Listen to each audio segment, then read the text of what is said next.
சாந்தி. 15/3/2025 காலை முரளி. ஓம் சாந்தி.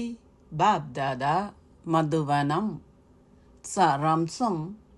இனிய குழந்தைகளே, இப்பொழுது நீங்கள் வீடு திரும்ப வேண்டும். ஆகவே நீங்கள் உங்கள் சரீரங்களையும் உங்கள் சரீர உறவினர் அனைவரையும் மறந்து தந்தை ஒருவரையே நினைவு செய்யுங்கள். இதுவே உண்மையான கீதையின் சாராம்சமாகும். கேள்வி: குழந்தைகளாகிய உங்களுக்கு இலகுவான முயற்சி எது? பதில்: தந்தை கூறுகின்றார், குழந்தைகளாகிய நீங்கள் முற்றிலும் மௌனமாக இருக்க வேண்டும். மௌனமாக இருப்பதனாலேயே தந்தையிடமிருந்து ஆஸ்தியை நீங்கள் பெற முடியும். நீங்கள் தந்தையை நினைவு செய்வதுடன் சுயதர்சன சக்கரத்தையும் சுழற்ற வேண்டும். தந்தையை நினைவு செய்வதனால் உங்கள் பாவங்கள் அழிக்கப்பட்டு உங்கள் ஆயுட்காலமும் நீடிக்கப்படும். அத்துடன் சக்கரத்தை அறிந்து கொள்வதனால் நீங்கள் பூகோள ஆட்சியாளர்கள் ஆகுவீர்கள். இந்த முயற்சி இலகுவானதாகும். ஓம் சாந்தி. தாரணைக்கான சாராம்சம். 1. அழிவற்ற ஞான இரத்தினங்கள் ஒவ்வொன்றும் இலட்சக்கணக்கான கோடிக்கணக்கான ரூபாய்கள் பெறுமதியானது.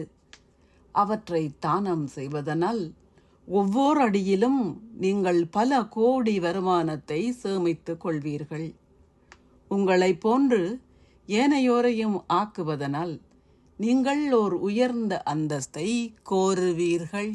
2. பாவச் செயல்களில் இருந்து பாதுகாக்கப்படுவதற்கு ஆத்ம உணர்வில் நிலைத்திருப்பதற்கு முயற்சி செய்யுங்கள். உங்கள் மனதில் ஏதாவது தீய எண்ணங்கள் தோன்றினால் நீங்கள் அவற்றை தடுத்து நிறுத்திவிட வேண்டும். நல்ல எண்ணங்களையே கொண்டிருங்கள்.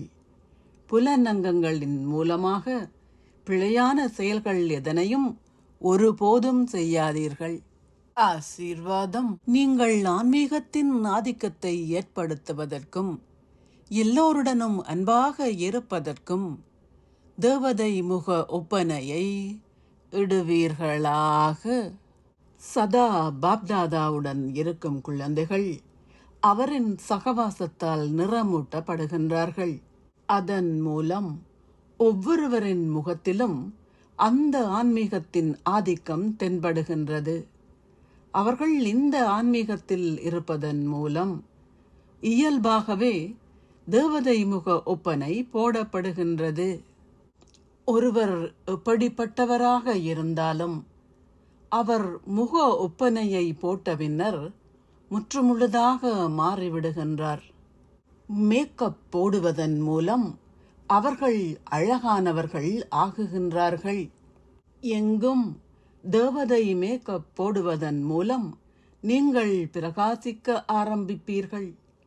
இந்த ஆன்மீக மேக்கப் உங்களை அன்பானவர்கள் ஆக்கும். ஸ்லோகம். பிரம்மச்சரியத்தை கடைபிடிப்பதும் யோகம் செய்வதும் தெய்வீக குணங்களை தாரணை செய்வதுமே உண்மையான முயற்சியாகும். அவ்யக்த சமிக்ஞை. சத்தியம் மற்றும் நல்ல பண்புகளின் கலாச்சாரத்தை கடைபிடியுங்கள். உங்களின் வார்த்தைகளை போன்றே உங்களின் ரூபமும் இருக்க வேண்டும்.